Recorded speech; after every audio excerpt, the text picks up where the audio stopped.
Nagbabalik po muli ang inyong lingkod at nagbabalita ng mga balitang dapat nating malaman dito sa ating bansa. Ito ang Balitang Pambansa.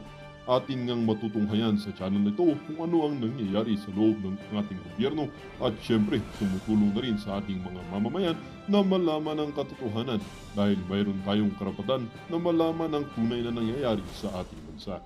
Ngunit bago natin panoorin ang balita, huwag niyo pong kakalimutan na mag-subscribe sa ating channel at pindutin ang notification bell para lagi kang maging updated sa ating mga bagong videos na ina-upload araw-araw. At sa ating mga solid viewers naman dyan ay maraming salamat naman po sa walang sawang pagsuporta. At syempre, huwag din pong kakalimutan mag-iwan ng like at i-share ang ating mga videos. At kung mayroon ka naman pang opinion, ang ating comment section ay bukas para sa inyong mga hinaing. Ito na nga mga kaibigan, ating panoorin ang buong video. Salamat po muli and God bless!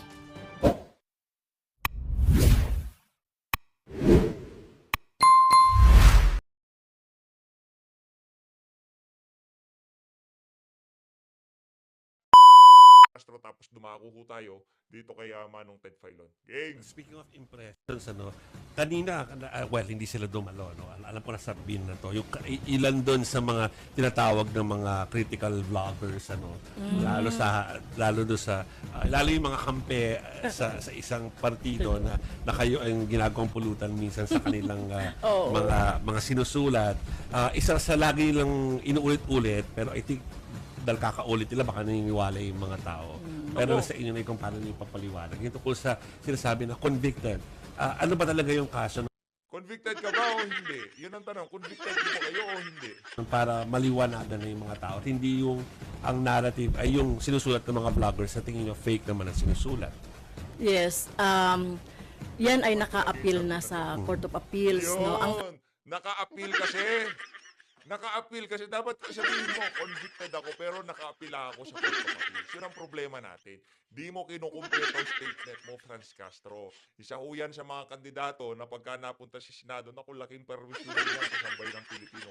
Lalakas ho ang pwersa nitong mga makakaliwa. At talaga na mga mag-aasik huyang ng lagim sa Senado kagaya nitong si Rizal. Kaso ay yung other forms of child abuse. So, yun. Mabigat ang kaso mo, Brad. Ano ba yung, sana natignan nila, no? Ano yung naging pangyayari. Sa indigenous people. Yes, bago pa yun, Jovi, no? Bago pa yung 2018 na yan. Huwag ka magpaliwanag. Magpaliwanag ka sa korte. Natalo ka sa korte ngayon. Yung mga kausap mo dyan, naniniwala sa'yo. Kaya ho natin pinapalabas to. Baka meron pang mabola to sa ating mga kababayan. Mga abogado ho ang lumitis dyan sa ali na yan at convicted ho siya. Sa kasong pang-aabuso ng mga kabataan. Ba't mo kasi inuuwi? Ba't mo kasi kinukuha sa magulang? Di naman ikaw magulang. Kung gusto mo pala magkaanak, ito magpaano ka, magpa-jondat ka, wala namang problema. Kaso baka walang gusto, di ba? Yan. Nakararanas na talaga yung mga lumad schools, yung lumad students and teachers ng mga harassment, militarization. In fact, sa mga community nga, nagbabakwit yung mga yan. Kaya nga may mga bakwit school din, no? Sa iba't ibang mga lugar, iba't ibang mga university. So ako naman as an advocate of indigenous people's rights, at educator ako, laging, kahit na hindi pa nga ako kongresista nun tumutulong kami in the form Nangunguna na kayo ng bata.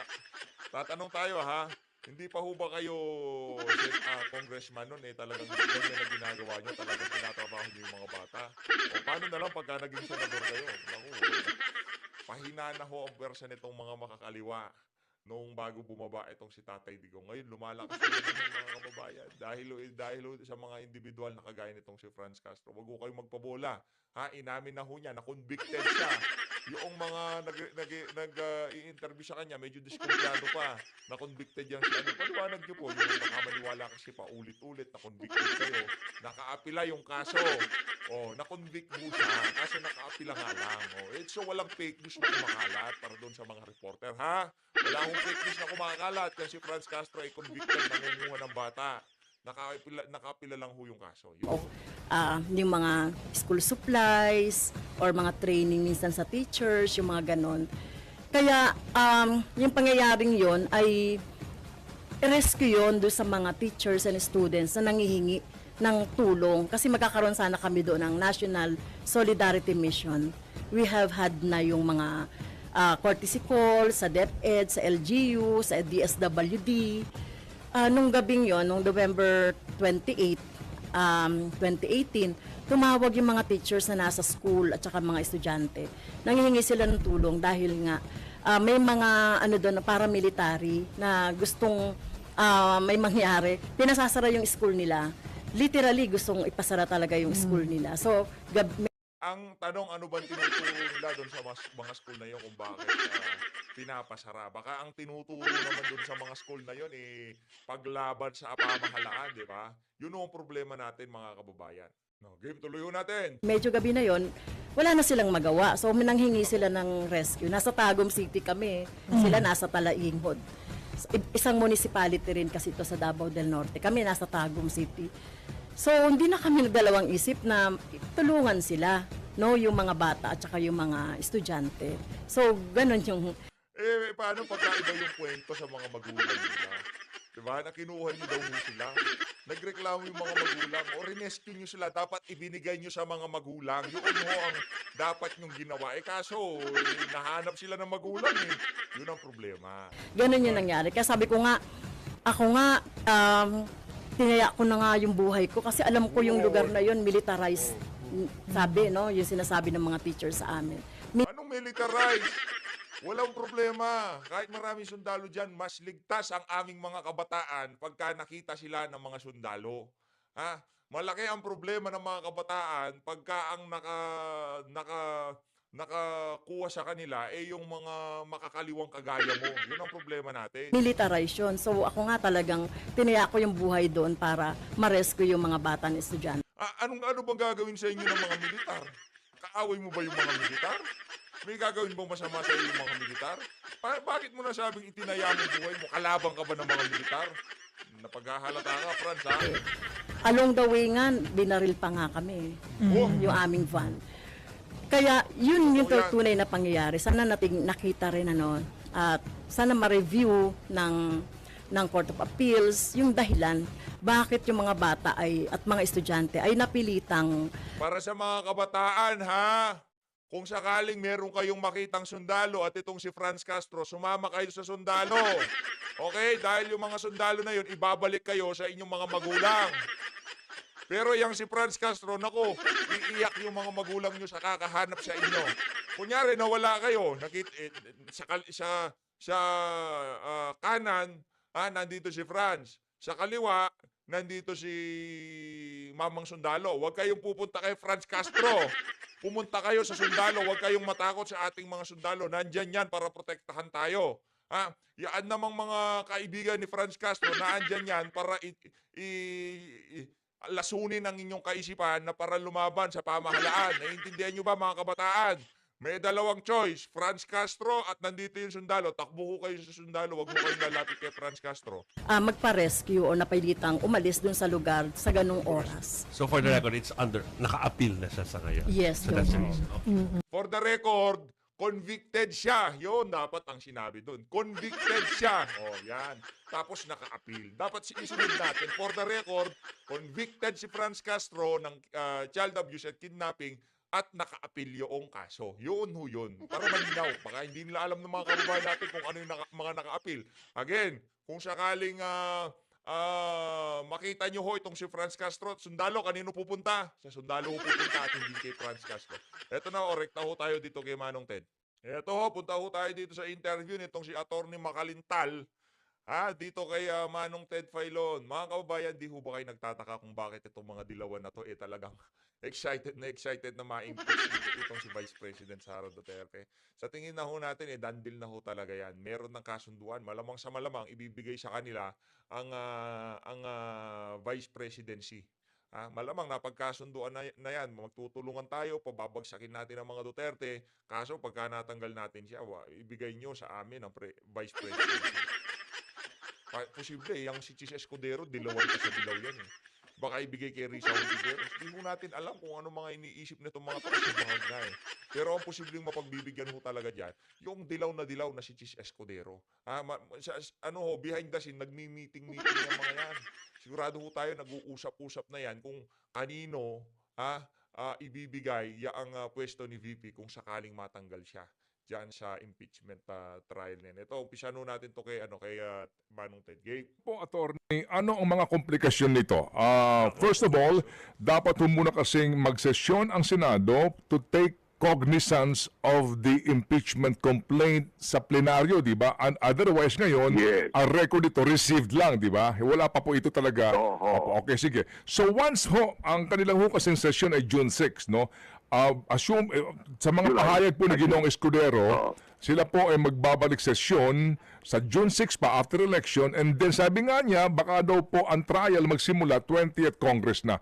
Ito ho muna, ano ang mga implikasyon nito muna sa ngayon po kung hindi nila ito matapos sa kanila pong terms sa 19th Congress?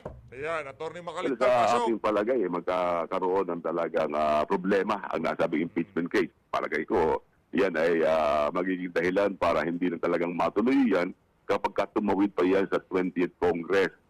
Sa ngayon, ang tinatawag natin sila ay nasa 19th Congress. At yung rules of the Senate mismo, I think it's Rule 44, doon ay nakasaad sa isa sa mga sections dito na lahat ng pending matters, the word is matters, the all pending matters and proceedings ng nasabing present Senate shall be terminated upon the end of Congress. Upon the end ng 19th Congress, sinasabi na tapos na. Hindi po pwede nang ipagpatuloy yun. Maliban kung ang susunod na Senado sa 20th Congress ay ipagpapatuloy ito pero ituturing na bagong kaso ang nasabing kasong ipagpapatuloy nila. At pagka sinabi natin ituturing na bagong kaso or as if filed only today, ay parang lumalabas na second impeachment case yan na ipinagbabawal ng saligang batas na magkaroon ng dalawang impeachment laban sa isang impeachable official sa loob ng isang taon. Okay, so you disagree doon sa legal opinion na continuing body ang Senate, ito 12 matitira na mga kapag sila'y nanumpa na. Opo, kung assuming lang po no na they can discuss the articles of impeachment on plenary at sila'y manumpa kaagad as senator judges, hindi carry over yung pagiging senator judge nila and itong first impeachment complaint na ito sa 20th Congress. Yes, at ang pinagbabasehan ko dyan, Ted, ay yung mismong decision ng ating Korte Suprema sa kaso ng Javier versus Comelec at saka Garciliano versus House of Representatives noong 2008 na sinasabing hindi continuing body ang ating Senado. Kasi ang natitira lamang dyan ay 12 at ang 12 ay hindi pwedeng magpatuloy kasi hindi quorum ang 12 yan. Kaya sa 1987 Constitution natin, ayon sa Korte Suprema, quoting from Justice Antonio Carpio, our Senate is not a continuing body. Okay. Kaya sa aking palagay ay hindi lang po pwede. Kasi yan namang Senado, magsisimula pa rin yan after the SONA ng Pangulo sa first or third Monday ng July. Okay, so that's a school of thought din po na dapat nga pag-isipan ng ating mga senador. So kung kayo po ang tatanungin, dapat po masimulan ang trial at matapos ngayon 19th Congress. Yun ang aking palagay sa aking palagay. Base sa Ano rule. yan election lawyer ho yang si Attorney Romulo Macalintal. Kaya ho siya inihingan ng mga ganyang klaseng legal opinion dahil isa ho siya kung may tuturing natin na mahusay na abogado sa ating bansa. Ngayon, pagka sinabi niya na kailangan talaga mapag-usapan at matapos yung impeachment na yan dito sa 19th Congress, kailangan ho dapat pag-isipan yan ng Senado. Sa Tuloy. DSWD. Oops. Nag-play pa tong si Franz. Dito na ho rules tayo. mismo ng Senado at base sa desisyon ng ating Korte Suprema sa Rule 44 ng Senado, dapat yan ay matapos na sa 19th Congress at base nga doon sa desisyon ng ating Korte Suprema, hindi continuing body ang Mm. ating Senado. Opo. Pag hindi natapos nila yan, patay na ang nasabing impeachment case. And kung sakasakali pong itutuloy nila ito na sinasabi pong impeachment trial sa 20th Congress, it will invite so many cases, no ho? Parang questionin ang... Oo. Opo, okay. Yes, so magkakaroon ng pagkakataon ngayon. Ngayon, yan ang magiging panahon para ang kaso ay makarating sa ating Korte Suprema. Opo. At kung sakasakali po, theoretically na makalusot dito si VP Sara, meron na siyang immunity ng 1 taon for any impeachment complaint. Yes, so immunity na hindi siya magkakaroon ng nasabing similar impeachment case laban sa kanya. Opo. At yung pong mga criminal cases na pwede pong isampa sa kanya, will that hold water considering po na siya isang impeachable official? Well, sa akin palagi kasi, ang Vice President is not... Walang immunity from suit.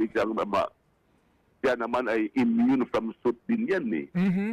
Ang aking the Vice President, like the President, is immune from suit. Mm-hmm. Kasi, paano bakit ang Presidente ay immune from suit when both of them are impeachable officials? Mm-hmm. Kahit naman sa ating saligang batas, kahit pagbalik-balik na rin natin ang ating saligang batas, wala tayong makikita doong probisyon na sinasabing ang Pangulo ay immune from suit. Immunity from suit is a mere tradition. Hindi iyan provision ng ating saligang batas, kundi tradisyon lamang yan bilang pagbibigay halaga doon sa tungkulin ng mga impeachable officials na hindi dapat silang gambalain sa kung ano-ano mga kaso habang sila ay nanunungkulan. Ang immunity from suit, yan ay tinatanggap natin dahil lang nga sa marami silang dapat na asikasuhin. Kaya nga hindi po pwedeng magkaroon ng ganyang mga kaso ang nasabi mga impeachable officials. Okay. At ang dahilan din kung bakit hindi pwedeng dinggin yung mga pending criminal cases ay kapag ka na-convict sila halimbawa sa isang criminal case, there is the danger of being removed from office by court action, which is prohibited by law and under the Constitution. Under the Constitution, impeachable officials can only be removed by impeachment. Opo. Kapag ka sila ay nagkaroon ng court cases at sila ay convicted, they will be removed by court action, not by impeachment in violation of the Constitution. Okay. Kaya nga, yung mga impeachable officials ay immune from suit because they will be placed in a danger where they will be removed not by impeachment but by court action. Opo, talaga pong it really pays to speak to a seasoned lawyer. Hindi lang po si... Galing, palakpakan nun natin. Kahit nakalaban niya si Atty. Makalintal, palakpakan natin. Ano yung abogado ho ni Lenny Robredo, pero masasabi natin, magaling ho talaga itong si Atty. Makalintal, no? Yung mga legal opinion niya, talagang matututo ho talaga kayo. Kahit na talagang solid ho sa pagkadilaw yan si Atty. Makalintal. Mahusay. election laws, kung hindi po sa ating... Napapasa natin yun. Anyway, attorney, ito lang po. Napapasa lang natin. Opo, huling punto po, attorney. Total ho naman, maliban sa pagiging isang election lawyer and constitutional lawyer,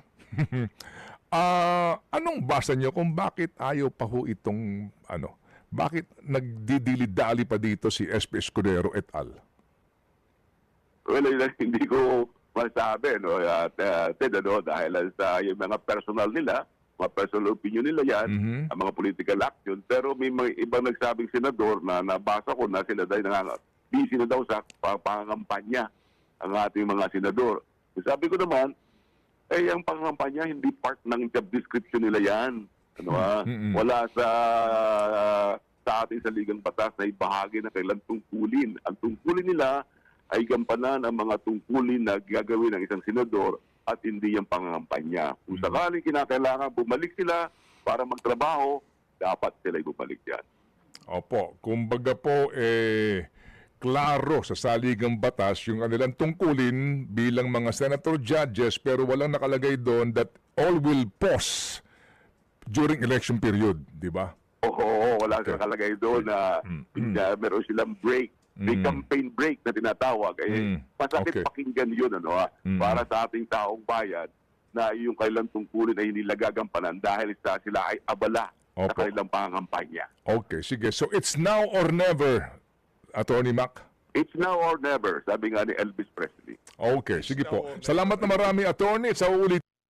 At least meron ho tayong natutunan dito kay Attorney Romulo Macalintal na kung sakaling hindi na natapos ngayong 19th Congress ang impeachment laban dito kay Vice President Sara Duterte, hindi ho continuing body ang 19th Congress na itutuloy nila sa 20th Congress yung impeachment na yan. Taliwaso sa sinasabi nitong si Chis Escudero, ha? Gusto niya maging Vice President, nandiyan na yan, kaya gusto ho niya talagang trabahuhin, ika nga. I-forward lang ho natin ng konti. Ito, tuloy ho natin. May nagsabi, di ba, na if an injury must be done to a man, then that injury must be so severe that you have to fear of his revenge. Yo, Kumbaga, kapag daw meron kang gustong pataubin, gusto mong patumbahin, gusto mong talunin, sa ganito pong usapin, ito ho kasi physical sinasabi niya rito Pero basically, kapag meron kang gustong kalabanin, yung kalaban mo na yan, kapag yan ay sinaktan mo, siguraduhin mo malulumpo yan. At hindi na makakatindig yan. Dahil pag nakatindig yan, abangan mo ang buwelta niya. Abangan mo ang revenge niya. Sa politika, ganyan din po. Okay? Tandaan natin na ngayon po ay 2025 na. Alright? Ito pong SONA ni Pangulong Marcos Jr. sa July 28 pa, 4th Monday of July yan. July 28 pa. Pang-apat na SONA na ho niya yan. Pang-apat. So, ibig sabihin, by 2026, magsisimula na maging lame duck ang nakaupong presidente. When you say lame duck, baby girl, ang turing sa kanya, nawawala na yung saysay ng kanyang puder. yun. At yun ho ang hindi naranasan itong si dating Pangulong Rodrigo Duterte. Doon nga sa estado ng kanyang pamumuno na yon ng isang presidente, doon na ho mag-uumpisang magdi-deteriorate ang kanyang approval at trust rating. Pero ito, first year pa lang ng administrasyon na to, talagang nakita na ho natin ang pagsadsad ng approval at trust rating nitong si Marcos Jr. Pero pagka dumating ang punto na yon, lahat ng nakapaligid sa kanya na akala niya kasama niya, akala niya kakampi niya, sila ho ang maglalapaan dyan. Yun ang ating sinisigurado. Matindi tong nanonostra na to nitong si Manong Ted, no? Yan ho talaga ang mangyayari dyan. Ang tanong, ito tanong natin, kaya pinagtutulungan itong si VP Sara pinagtutulungan ho siya, lahat ng nandyan sa House of Representatives, sa Malacanang, sa Senado, talagang pinagkakaisahan siya.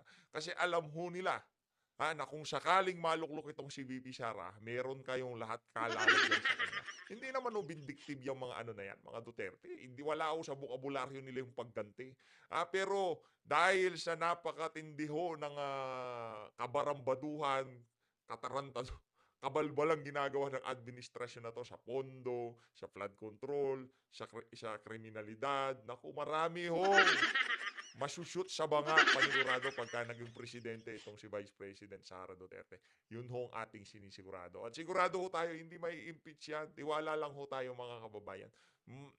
Mahuhusay ho. Talagang sinabi ni VP, alam ko pupunta ako diyan. Kaya di na ako sumasagot sa mga committee na yan. Wala akong pakialam diyan. Alam ko na pupunta sa impeachment yan. 2023 pa lang sinabi na ni Franz Castro na naghahanda sila para sa isang impeachment. Imagine 2023, nahihain ho nila 2025. Ganun ho katagal na preparasyon ang ginawa nila diyan sa impeachment na yan. Kaya sigurado ho tayo noong pang 2023, nag-iipon na ho ng mga kontra-argumento ang kampo ni VP Sara sa mga ibabatong aligasyon sa kanya dyan sa impeachment trial na yan. Kaya huwag ho kayo masyadong mangamba. Tiwala lang ho tayo. Magaling ho si VP Sara. Hindi ho, meron hong awa ang may kapal. Hindi ho tayo pababayaan ng may kapal. Kung inaakala nila na magwawagi sila sa mga kabalbalan nila na yan, pues nagkakamali ho sila. Ba? Kapag nakasurvive si VP Sara dito sa pagsubok na ito, malamang depende po sa magiging takbo ng mga bali-balita by that time, may 2026, magkaroon pa siya ng chance to win the 2028 elections, maliban na lamang kung may mga pangyayari po na mga, alam nyo na maaari makaapekto sa kanilang kredibilidad o sa kanila pong popularidad o sa kanila pong trust ng taong bayan. So, bottom line ngayon, sa mga nagsimula nitong impeachment complaint na ito, ang tanong, kailan nyo ito sisimulan at tatapusin? Kaya magtatanong ka, mayroon bang intindihin ang salitang forthwith? Mayroon bang intindihin? Hindi. Isa lang naman ang kahulugan pag ginugol mo eh. Mhm. Immediate. Okay. Sa Tagalog, agad-agad. Yung katwiran na Ito sa totoo lang, okay lang yan eh. Yung kung gustong umpisahan itong si Manong Ted, na si Atty. Macalinda, umpisahan nyo na. Walang problema yan. Okay, umpisahan na natin. Tapusin na natin to para once and for all, mawala ng wala nang maraming agam-agam para magkaalaman na. At sigurado ho tayo na malulusutan niya ni ano. Yung si Manong Ted, kakampi natin yan. Alam ni Manong Ted na malulusutan natin yan. Kumbaga, para maging solido talaga itong si VP Sara sa 2028, ipakita niya dyan sa impeachment na yan na lahat ng aligasyon nitong mga kuto na to, mga aso ni Tambaluslos, mga walang basihan ho at lalatagan tayo ng ebidensya. 2 buwan yung ang inupuan niya sa kamera wala namang sinasabi sa saligang batas na forthwith. Oh. Di ba? Sa panig po ng lower house. So in the Senate, meron. So isipin mo, ano ba mga dahilan kung bakit po parang, di ba, parang hindi nila maintindihan ang ibig sabihin ng forthwith. At yung kahalagahan ng provision talaga ng saligang batas, so sabihin po ng accountability. At yung karapatan naman nung nasasakdal, nasagutin ng mga paratang sa kanya, yung speedy trial, di ho ba? Okay, sa oras po na 5 minutes before 10 o'clock, tapusin ko ba ito? Tapusin mo. Ang inumpisahan mo ay tapusin mo. Ano kaya ang mga pangyayari? Nakiusap kaya kay SP Escudero ang mga reeleksyonista na, pare, huwag naman ngayon na eleksyon kasi baka Mabawasan ng boto. baka maapektuhan yung boto sa amin. Lalo na kapag humantong tayo sa desisyon nandito bago mag-eleksyon, yung Mindanao votes, yung mga boto rin ng kontra kay Sara. Timbangin naman natin to, boss. Intindihin mo naman kami, reeleksyonista kami. O, di ba? Pwedeng ganon. Pwede po yun, di ba? O pwede rin yung mga hindi reeleksyonista, pare naman, may bakasyon na kami. Parang ikaw, bakasyon mo ni misis. May lakad na kami sa abroad nakabook na kami pahinga naman tayo. Pwede rin ganon. O kaya naman mga kapatid, di ba? Nagbilangan sila. Kailangan nila to convict ng 16 votes. Kung ngayong 19th Congress, baka wala sila 16 votes. Hindi ba? Kaya naman, ang sinasabi nila, dali, iraos natin itong eleksyon ngayon at siguraduhin natin na makakakuha tayo itong mga nandito ngayon na tinutulungan natin na manalo, ay masiguro natin na kapag nanalo nga sila, ang kanilang boto ay alam niyo na kung para saan. Talagang malupitan tong mga banat na to nitong si Manong Ted Filon siguro ho sa tingin natin walang bilang yung impeachment na yan. Ngayong mga panahon na to sa tingin natin acquitted si VP Sara kung uumpisahan nila yan. Kaya ayaw ho nilang umpisahan kasi alam nila lulusot si VP Sara. Magkakaroon siya ng 1-year immunity kasi ipapile na naman, i-refile na naman ngayon hinihintay nilang makaupo yung alyansa ng pambubudol. No? Alyansa para ma-impeach si VP Sara. Yun ho talaga yun.